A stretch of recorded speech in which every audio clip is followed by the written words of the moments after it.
शूद्र ज्ञान की चर्चा कर रहा है, वो कोई ज्ञान की चर्चा नहीं कर सकता है वर्ण हिसाब से, लेकिन अगर कर रहा है इसके चलते ये अन्याय आप करवा रहे हैं, आपके युग में हो रहा है और ये होना नहीं चाहिए, और ये अन्याय के चलते ही ब्राह्मण का बच्चा मर गया है। सवाल यहाँ राम कथा के बाँचने या ना बाँचने का नहीं है। सवाल यहाँ यह है कि राम कथा बाँचने के लिए जिसने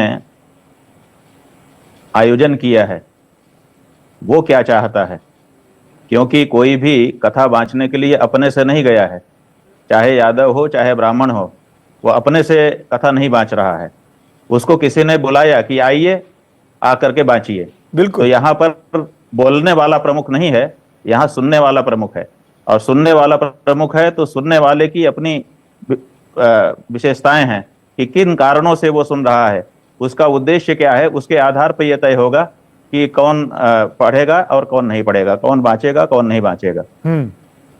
तो जिन लोगों ने बुलाया वो ब्राह्मण समाज के लोग थे, अब जो भी रहे हों, लेकिन हम जो मूल बात आपको आपके माध्यम से कहना चाहते हैं वो ये है कि हमारे यहाँ जो अनुष्ठान होते हैं उनमें दो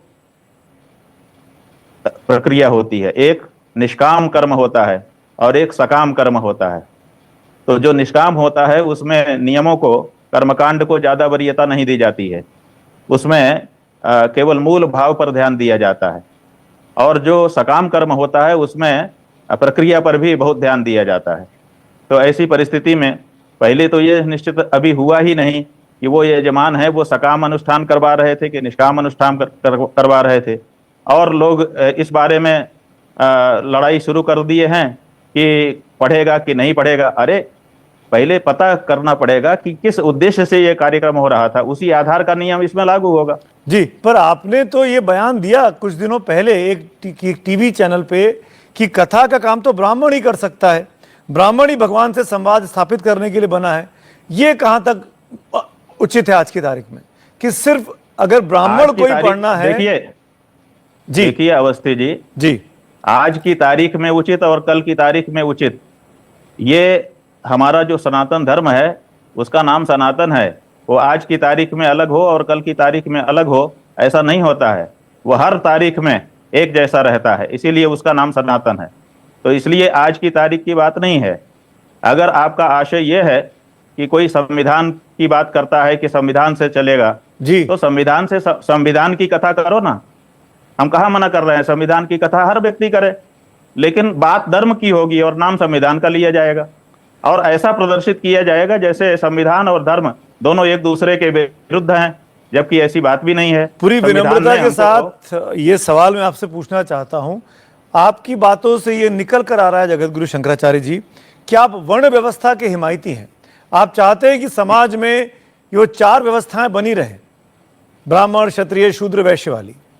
देखिए हम हिमायती नहीं हैं वर्ण व्यवस्था के, हमारा जो पद है शंकराचार्य का पद, उसका एक मुख्य कार्य है कि वर्णाश्रम धर्म की हम रक्षा करें।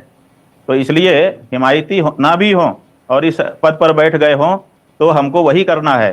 तो हम सनातन धर्म की रक्षा के बारे में दायित्व है हमारा, और हमारा विचार भी उसी प्रकृति का है। तो इसलिए आप इसमें से आशय मत निकालिए, ये स्पष्ट है कि हम वर्णाश्रम धर्म के पक्षपाती भी हैं और दायित्व भी हमारा। तो ऐसे में जो पिछड़ा समाज है, जो शूद्र समाज है, वो कैसे बराबरी पर आ पाएगा?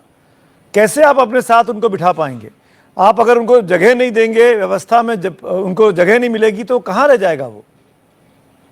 अच्छा ये बताइए कि जो लोग बराबरी करने के लिए प्रयत्न कर रहे हैं पिछले 100, 150, 200 सालों से, वो क्यों नहीं बराबरी कर पा रहे हैं? मैं जवाब दूं इसका? तीखा लगेगा हमको तो अभी आपने जो कहा इस पिछले जवाब में, इस वजह से बराबरी नहीं कर पा रहे हैं शंकराचार्य जी। हमको तो आपने मान ही लिया कि हम बराबरी वाले नहीं हैं, लेकिन आपने कहा बराबरी की बात कर रहे हैं, वो क्यों नहीं कर रहे हैं? आपने इस प्रोग्राम में सीधे कहा कि आप वर्ण व्यवस्था के हिमायती हैं और आपको आपकी रक्षा करना है, काम है आपका। बिल्कुल बिल्कुल तो कहां से बराबरी पे आएंगे नहीं जो पिछड़ा समाज है? लेकिन ये हमने कब कहा कि हम इनमें बराबरी नहीं मानते हैं? ये तो हमने नहीं कहा। हमने तो ये कहा कि हम वर्ण व्यवस्था के हिमायती हैं।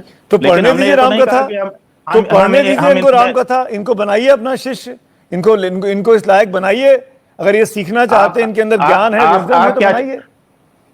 आपको जानकारी होनी चाहिए कि हमसे ब्राह्मण भी जुड़े हैं, क्षत्रिय भी जुड़े हैं, वैश्य भी जुड़े हैं और शूद्र भी जुड़े हैं, और सब संतुष्ट हैं, और किसी के मन में एक दूसरे के प्रति कोई दुर्भाव नहीं है। तो शूद्र अगर राम कथा कर रहा है, जाटव कर रहा है, यादव कर रहा है, तो आपकी क्या व्यवस्था होनी चाहिए? आपकी पीठ से क्या व्यवस्था आनी चाहिए? भाई सवाल यह है कि राम कथा के बारे में बात नहीं है। पहले तो हमने बताया कि ये अभी तक तय नहीं हुआ कि ये कर्मकांड सकाम था कि निष्काम था। दूसरे ये भी तय नहीं हुआ कि ये सवाल किसके कथा करने और किसके कथा करने का नहीं है। यहाँ तो सवाल ये है कि अपनी जाति छुपाई गई और उसके बारे में ये कोलाहल है। पर तो जाति छुपाने का जो प्रश्न है उसको पीछे करके अब जातियों को सामने करके कहा जा रहा है कि ये जाति कर सकती है कि नहीं कर सकती है। जी शंकराचार्य जी, ये तो सवाल तो जाति का है ही नहीं ना। इटावा और रैया में देखिए उस इलाके के लोगों को पता है कि संत राम सिंह जो हैं वो यादव समाज से आते हैं, और वो आज से नहीं पिछले 15 साल से काम कर रहे हैं। सुनिए अवस्थी जी, अभी आप कह रहे हैं ना कि 15 साल से कथा कह रहे हैं और 15 साल से उनको लोग सुन रहे हैं, तो इसका मतलब जाति की तो कोई बात नहीं है जी। यहाँ जो घटना घटी है वो जाति को छुपाने के कारण घटी है। इस बारे में आप लोग इसको मुख्य मुद्दा नहीं बना रहे हैं कि जाति क्यों छुपाई गई।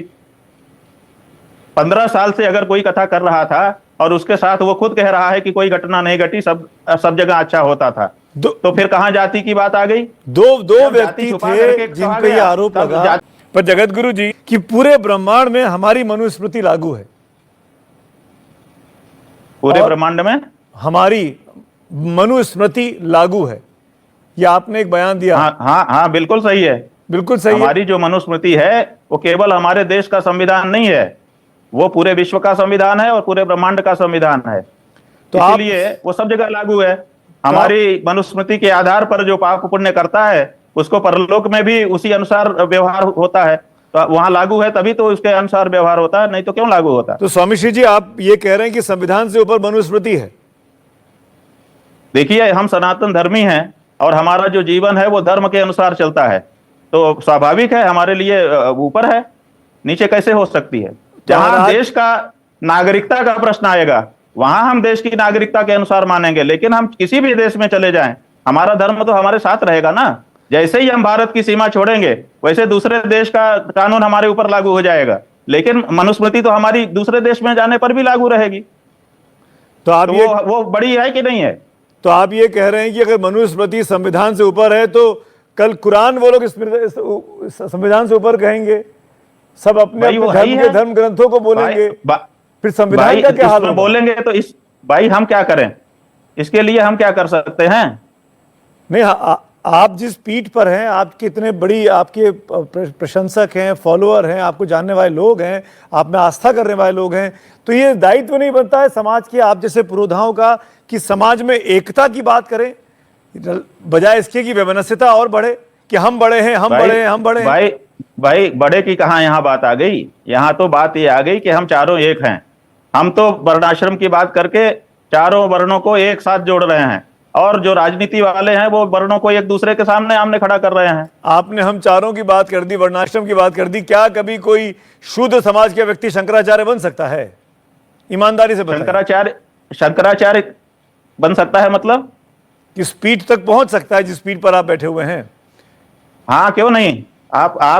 आप ऐसा लड़ाने का काम मत करिए। मैं लड़ाने का नहीं, मैं प्रश्न पूछ रहा हूं आपसे, आप ही की बातों से बात निकल रही है।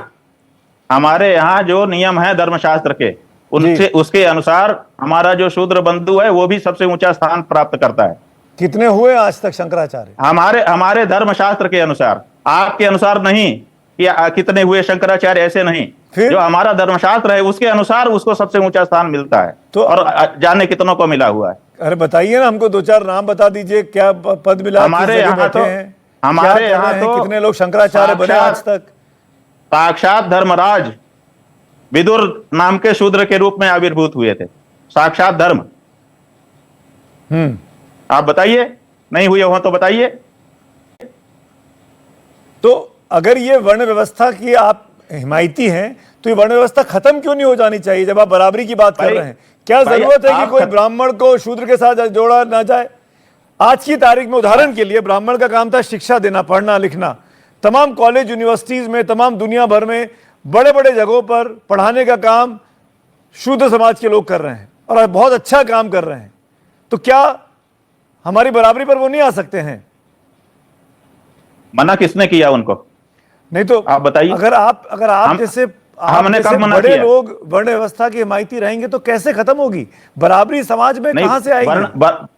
वर्ण व्यवस्था का हिमायती का मतलब यह है कि वर्ण एक व्यवस्था है, उस व्यवस्था से जब चलेंगे ना तो कोई दूसरे के काम को नहीं छुएगा। ऐसा कहां है? आज सभी वर्ण के लोग सभी तरह के काम करना चाहते हैं, वो कर भी रहे हैं। व्यवस्था लागू होने पर ऐसा नहीं होता है। नहीं तो जब सब लोग सब तरह के काम करना चाहते हैं, हमारे काम में उनको दिलचस्पी है, उनके काम में हमको दिलचस्पी है, तो क्या दिक्कत है? यही तो, ऐसी तो बराबरी होगी जब सब घुल मिल जाएंगे। और ये भी आप जान लीजिए कि हमारे यहाँ इस पर बड़ी डिबेट है कि ये जो व्यवस्था है वर्ण की, ये जन्म से है कि कर्म से है। तो कुछ लोग जन्म से मानते हैं और कुछ लोग कर्म से मानते हैं। तो जो जन्म से मानते हैं वो जन्म के आधार पर निर्णय करते हैं, जो कर्म से मानते हैं वो कर्म के आधार पर निर्णय करते हैं, और कोई बाधा नहीं है। मैं किस परिवार में पैदा हो रहा हूं ये मेरे हाथ में तो है नहीं, ये तो मेरी किस्मत है। पर अगर मैं अपने कर्म से ऐसा काम करूं कि मैं एक छोटे समाज से उठकर, जो छोटा इन द सेंस की अभी जिसको छोटा माना जाता है कथित तौर पर, मैं तो खैर नहीं मानता हूं, अगर वो पढ़ लिख कर आगे बढ़कर इस लायक बन जाता है कि राम कथा पढ़ सकता है, शंकराचार्य की पीठ पर बैठ सकता है, तो क्या आपत्ति होनी चाहिए? देखिए, सबसे बड़ी बात यह है कि आप कह रहे हैं कि मैं ऐसा नहीं मानता हूं, लेकिन मुंह से आपके भी निकल जा रहा है। ये बहुत बड़ी धारणा बना दी गई है कि क्योंकि ये हमको सिखाया गया है, सिखाया गया है, ये धारणा बना दी गई है कि कोई छोटा है कोई बड़ा है, कोई छोटा है कोई बड़ा है। मैं इसमें आपकी मदद चाहता हूं, पर आपसे बात करके मैं खुद भटक रहा हूं। देखिए, सनातन धर्म के अनुसार 4 वर्ण हैं, लेकिन कोई छोटा कोई बड़ा नहीं है। सब भगवान के अंग हैं और सबको एक ही तरह के प्राप्तियां, माने एक ही तरह के फल प्राप्त हैं। तो फिर आपको ये कहना चाहिए ना, तो फिर आपको ये कहना चाहिए कि यादव समाज के लोग भी, जाटव समाज के लोग भी भागवत कथा बांच सकते हैं, उनको बांचने का अधिकार है। वो सकाम अनुष्ठान भी कर सकते हैं, क्यों नहीं कर सकते हैं? इसलिए नहीं कर सकते क्योंकि शास्त्र में उस तरह का उनके लिए आदेश नहीं है। आप जब हमारे अनुसार करेंगे तो हमारे अनुसार उनके लिए व्यवस्था बताई गई है। ये व्यवस्था नहीं है कि कोई भी कुछ भी पकड़ के करने लग जाए, उसके लिए संस्कारों की आवश्यकता होती है। तब फिर आप तो ये कि बाबा साहब अंबेडकर के संविधान को चुनौती दे रहे हैं कि अभी तक किसी ब्राह्मण ने ये दावा नहीं किया कि वर्ण व्यवस्था हमने बनाई है। हमने तो अभी तक कोई एक उदाहरण नहीं देखा। अगर कोई ब्राह्मण बताता भी है तो यही कहता है कि ये व्यवस्था भगवान ने बनाई। गीता में भगवान स्वयं कहते हैं, चातुर्वर्ण्यम मया सृष्टम। मया कह करके माने मैंने, मेरे द्वारा 4 वर्ण सर्जित किए गए। वेद कहता ही है कि उसी विराट पुरुष के अंगों से चातुर्वर्ण की उत्पत्ति हुई। तो किसी ब्राह्मण ने अभी तक ये कहा ही नहीं, दावा ही नहीं किया कि हमने ये वर्ण व्यवस्था बनाई है। इसलिए आपका ये प्रश्न बनता नहीं है। भगवान ने बनाई, इसके प्रमाण मिलते हैं। इसलिए हम कहना चाहेंगे कि वर्ण व्यवस्था भगवान के द्वारा बनाई गई है, और गुण कर्म विभाग से, गुण और कर्म को देख करके। जब एक शरीर छूट जाता है तब उसके कर्मों का परिणाम भगवान देते हैं हमको। तो जिसके जैसे कर्म होते हैं वैसा उसको शरीर देते हैं। तो जब उन देखते हैं कि इसके कर्म ब्राह्मण होने लायक हैं तो ब्राह्मण, क्षत्रिय होने लायक हैं तो क्षत्रिय, वैश्य और शूद्र होने लायक होते हैं तो वैश्य और शूद्र का शरीर प्रदान करते हैं। इसलिए जो जन्म होता है वो कर्म के आधार पर होता है, इसमें कोई शंका नहीं करनी चाहिए। कहते हैं जन्मना ब्राह्मण है कि कर्मणा, तो जन्मना कर्मणा का चक्र ही समाप्त है, क्योंकि जन्म ही कर्म के आधार पर होता है।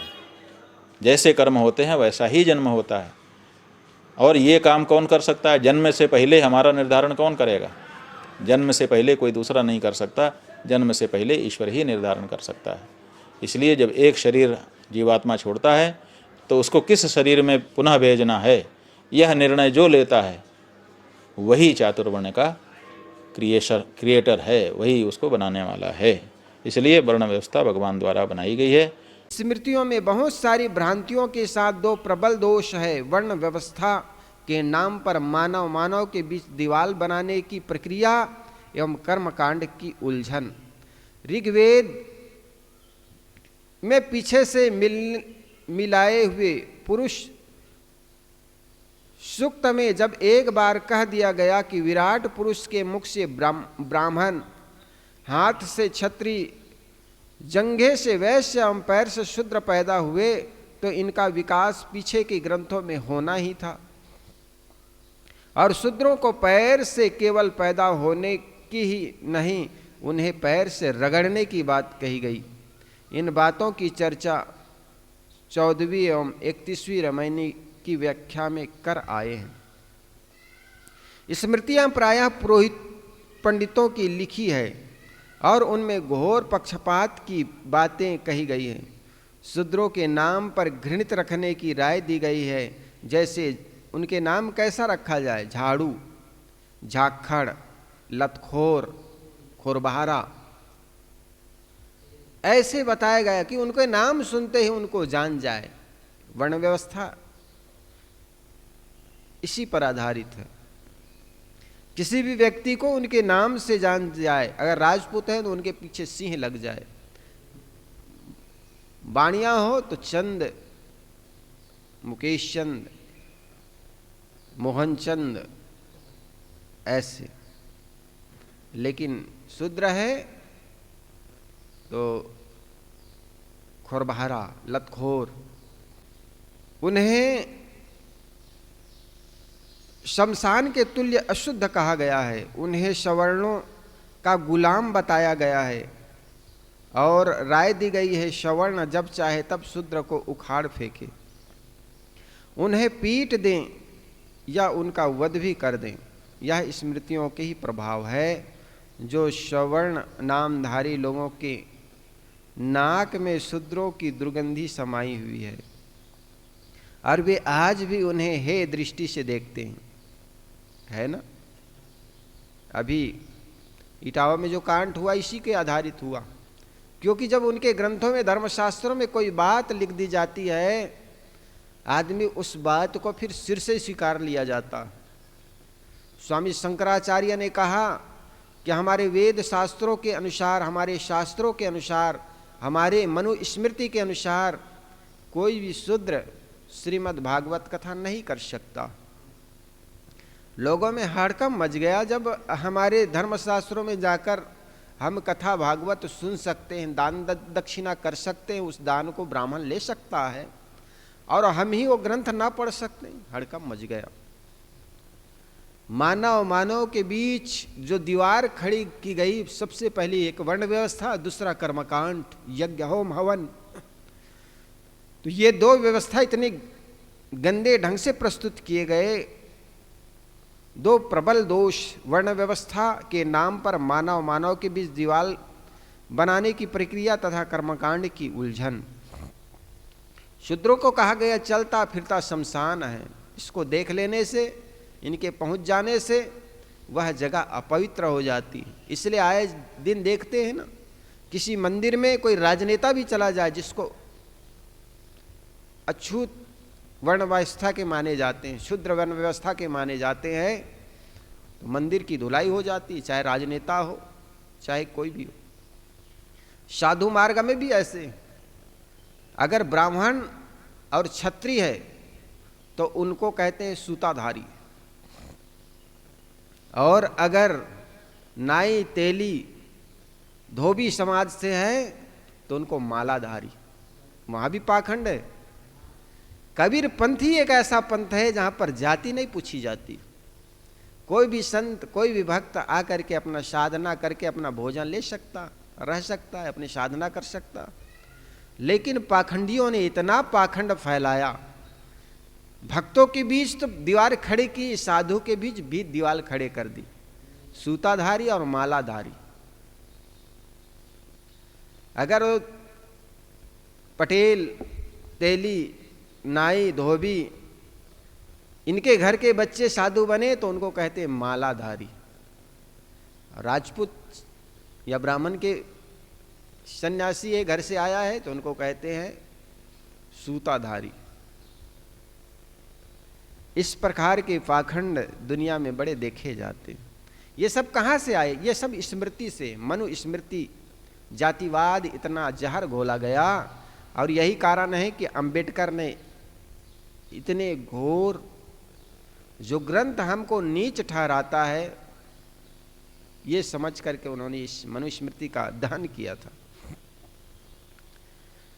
स्मृतियां प्रायः पुरोहित पंडितों की लिखी हुई है और उसमें घोर पक्षपात की बात कही गई है। मैंने कल कहा था ना, वही काम अगर क्षत्रिय या राजपूत या ब्राह्मण करता है तो उनको कम सजा होती, उनको कम सजा होती। वही काम अगर शूद्र करता है तो उनको बड़ी सजा दी जाती। गलतियां वही, हत्या की। लेकिन एक आदमी करता है उसको पाप कम लगता है, एक करता है उसको ज्यादा लगता है। कैसे पक्षपातपूर्ण बातें लिखी गई। शूद्र के नाम पर नाम भी घृणित रखने की राय दी गई है ना, उनके नाम से पता चल जाए। और यही कारण है कि उनकी छाया पड़ जाए तो सचेल स्नान, जरा सोचिए। इसलिए वे दिन के दोपहर में निकलते थे, सुबह निकल नहीं सकते क्योंकि लंबी छाया पड़ती। और लंबी छाया की कोई वर्ण व्यवस्था के पक्षधर व्यक्ति सवर्ण को पड़ जाए तो उनको खूब डांटते, मारते, कुटते, सड़कों पर निकलना मुश्किल होता। जरा सोचो, यहां से आधा किलोमीटर पर एक मंदिर पड़ती है, उस मंदिर के सामने से वे गुजर नहीं सकते थे। वो 5 किलोमीटर गांव के बाहर से घूम के आते ताकि उनकी छाया उस पर ना पड़ जाए। अगर पैर में निशान पड़ जाए तो उनके पीछे झाड़ू बांध दो। कहे क्यों? वो निशान बंद मिट जाए। पहले ऐसे पक्की सड़क थोड़े होती थी, जमीन पर चलना पड़ते थे। जमीन पर निशान पड़ जाए और निशान रह जाए और उसी निशान पर अगर सवर्णों के पैर पड़ जाए तो अशुद्ध हो जाएंगे। हाँ, उनके मुख से थूक पसीना गिरे इसके लिए उनके गले में मटका बांध दो। ऐसी ऐसी घृणित बातों का वर्णन उसमें है। फिर आगे कहा गया, आगे अगर कहीं पर हम मंत्र को उच्चारण कर रहे हैं और आ जाए शूद्र का लड़का तो उनके कानों में रांगा डाल दो, क्योंकि वो सुन लिया है। अगर उच्चारण कर लेता है तो उनकी जीभ काट लो। ऐसी ऐसी घृणित, भेदपूर्ण, पक्षपातपूर्ण बातें लिखी गई है। उनके नाम से ही पता चल जाए। उन्हें सवर्णों का गुलाम बताया गया और राय दी गई, सवर्ण जब चाहे तब शूद्र को उखाड़ फेंके, उन्हें पीट दे तथा उनका वध कर दे। और इसी का परिणाम है शंबुक वध। रामायण में जो शंबुक वध है निरर्थक नहीं है, क्योंकि जातिवाद की व्यवस्था इतनी भरी हुई है धर्मशास्त्रों में, तो शंबुक वध होना सहज है। जब वर्तमान युग में एक यादव का लड़का श्रीमद् भागवत नहीं बांच सकता है, अगर भागवत बांचता है तो उनके मूड को मूड दो, बाल को छील दो, चोटी काट दो, और इतना ही नहीं पेशाब से उनको छिड़काव करो, तब वो शुद्ध होगा। इतना घृणित व्यवस्था, जरा सोचिए। जब इस वैज्ञानिक युग में भी इतनी घृणित व्यवस्था है तो उस अंधे युग में क्या व्यवस्था रही होगी, जरा सोचे। एक जगत गुरु नामधारी आदमी कह रहे थे कि देखो, स्वर्णिम युग का तो सब चर्चा करते हैं कि उस समय हमारा देश सोने का चिड़िया था, तो किस काल में रहा? तो वो कहते हमारे मनु काल में, मनु स्मृति जिस समय संविधान के रूप में लागू था, उस समय बहुत स्वर्णिम युग था। ये ग्रंथों में लिखा गया है। तब हमें विचार आया वो ग्रंथ के लिखने वाले कौन थे? सवर्ण लोग। और सवर्ण लोग वही लिखेंगे जो उनके लिए स्वर्णिम युग था। स्वर्णिम युग किनके लिए था? सवर्ण लोगों के लिए था। क्यों? क्योंकि जब चाहे किसी को गुलाम बना लेते थे, शूद्रों को, जब चाहे शूद्रों से धन ले लेते थे, जब उनके धन को और जब चाहे उनसे सेवा ले लेते थे, तो उनके लिए स्वर्णिम युग ही था। उन ग्रंथों को पढ़ करके हम वर्तमान में कहते हैं कि वो स्वर्णिम युग रहा, सोने के चिड़िया कहलाते थे, वहां पर कोई चोर नहीं हुआ करते थे। अरे चोरी क्यों करेगा? चोरी करने वाले को तो सजा होती ही थी, इतना कूटते थे, इतना मारते थे, आदमी की जान निकल जाती थी। भले खाने ना मिले, आदमी को पोषण कुपोषण से मरे जाते थे, लेकिन चोरियां क्यों करेगा? जब आपके अधीन है, नौकर गुलाम है, तो चोरी क्यों करेगा? तो ये बात मुझे समझ में आई, वास्तव में स्वर्णिम युग किनके लिए था? सवर्णों के लिए था। जो आदमी जब चाहे किसी को गुलाम बना ले, अपने सेवक बना ले। यहां तक कहा गया है अगर शूद्रों के पास गाय है तो उस गाय को छीन लो अगर तुमको आवश्यकता है तो स्वर्णिम युग तो उनको ही था। एक सामान्य व्यक्ति के लिए, एक शूद्र कहे जाने वाले व्यक्ति के लिए कभी स्वर्णिम युग नहीं था। जैसे वर्तमान में अभी प्रताड़ित होना पड़ता है, वर्तमान में उनको अगर सवर्णों के खिलाफ चले जाए आदमी उनको सजा दे देता है। तो जरा सोचे उस समय में महाराज राम अगर किसी शंबुक का वध किया होगा तो क्या गलत किया होगा?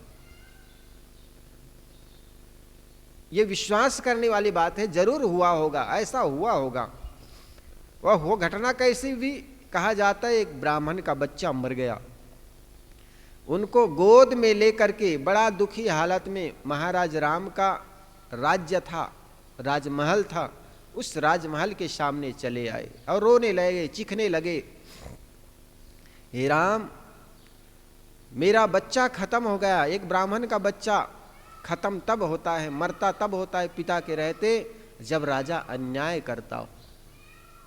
वो ब्राह्मण पुकारने लग गए, ब्राह्मण का बच्चा मरा, इसका मतलब राजा अन्यायी है, आपके अन्याय के कारण मेरा बच्चा देखो मेरे रहते मर गया, इनका दोष आपको लगेगा। राजऋषि के कानों में ये बात पड़ जाती है और महाराज राम अपने ऋषि गुरुदेव से पूछता है, वशिष्ठ जी से, कि आवाज किनकी और क्यों आवाज कर रहे हैं? तो गुरुदेव वशिष्ठ बताते हैं कि किसी ब्राह्मण, कोई ब्राह्मण है जो अपने पुत्र की लाश लेकर आपके दरवाजे में राजमहल के सामने आया है और वे कह रहे हैं कि एक ब्राह्मण का बच्चा मरने का एक ही कारण है, अगर कोई राजा अन्याय करता है तो ब्राह्मण का बच्चा मर जाता है। तो आज जो ब्राह्मण का बच्चा मरा है उनके पिता के रहते तो आपके गलत कर्मों के कारण है, आपके अन्याय के कारण है। तब महाराज राम कहते हैं, गुरुदेव मैंने कौन से अन्याय किया, कौन से मैंने न्यायपूर्ण काम नहीं किया। तब वशिष्ठ बताते हैं कि लगता है कोई वर्ण व्यवस्था के हिसाब से कोई शूद्र तपस्या कर रहा है। वर्ण व्यवस्था जिस प्रकार है, एक ब्राह्मण वेद बाँच सकता है, पढ़ा सकता है, श्रीमद् भागवत बाँच सकता है, लेकिन लगता है कोई। तो महाराज राम कहते ऐसे, तो चलिए कहाँ पर अन्याय हो रहा है देखते हैं और न्याय दिलाते हैं। और जैसे सीरियल में दिखाया गया है, महाराज इधर उधर जंगल में खोजते हैं और खोजने के बाद जब हताश हो जाते हैं, अभी भी कहीं पर भगवान गुरुदेव कहीं पर ऐसा नहीं मिला जहाँ पर हमारे वर्ण व्यवस्था के खिलाफ कोई आदमी काम कर रहा हो। लेकिन अंत में ऐसे ही उनको दिखाई पड़ने लगी कोई आदमी, एक सामने एक कुटिया है और कुटिया के पास बहुत से लोग बैठे हुए हैं और उन लोगों के बीच ऊंचे सिंहासन में कोई शंबुक नाम का व्यक्ति बैठ कर के उपदेश कर रहे हैं। वहां पर जाकर के देखता है तो वास्तव में ये तो बहुत अच्छी बात हो रही, पहले जान नहीं पाए वो कोई शंबुक है। वो ऋषि उठ करके उनका अभिवादन करते हैं, सम्मान करते हैं, उनको जल पिलाते हैं। वशिष्ठ जी भी उनके हाथों से, लोगों के हाथों से जल पीते हैं और जल पीने के बाद बड़े प्रसन्न होते हैं। राजऋषि महाराज राम भी कहते हैं कि आपका दर्शन ऋषिवर बड़ा दुर्लभ से बहुत वर्षों बाद हुआ है, मैं यही रहता हूँ, मुझे पता नहीं चल पाया, आपका परिचय दीजिए। तब शंबुक अपने जाति कुल गोत्र बताते हैं, मैं शंबुक हूँ, शूद्र कुल से हूँ। तब महाराज राम को बड़ा गुस्सा आ जाता। तब वशिष्ठ उसी समय कहता है, मैं तो अशुद्ध हो गया इन नीचों के हाथ का पानी पी करके। तब महाराज राम अपने तलवार निकाल करके, उसमें जैसे सीरियल में दिखाया गया है, तलवार निकाल करके शंबुक का वध कर देते, गला काट देते। फिर वहाँ पर आवाज करते हुए कि महाराज राम, न्यायपूर्ण महाराज राम की जय हो, जयकारा लगाते हुए। ऐसी इस व्यवस्था हम कहते संभोग जैसे वध नहीं हुआ, ये तो प्रक्षेप में मुसलमानों ने डाला गया है, मुसलमानों के द्वारा डाले गए, ये बात बिल्कुल झूठी लगती। जब वर्तमान में वैज्ञानिक युग में ऐसा होता है कि कोई श्रीमद् भागवत पढ़ता है, कोई ज्ञान चर्चा करता है सार्वजनिक जगहों पर, उनके सिर मोड़ दिए जाते हैं, तो जरूर संभोग जैसे वध महाराज राम के युग में किया होगा, हुआ होगा। हम तो कहते हैं कि वो सतयुग युग बड़े अच्छे युग रहा, बाकी उसमें भी जहर।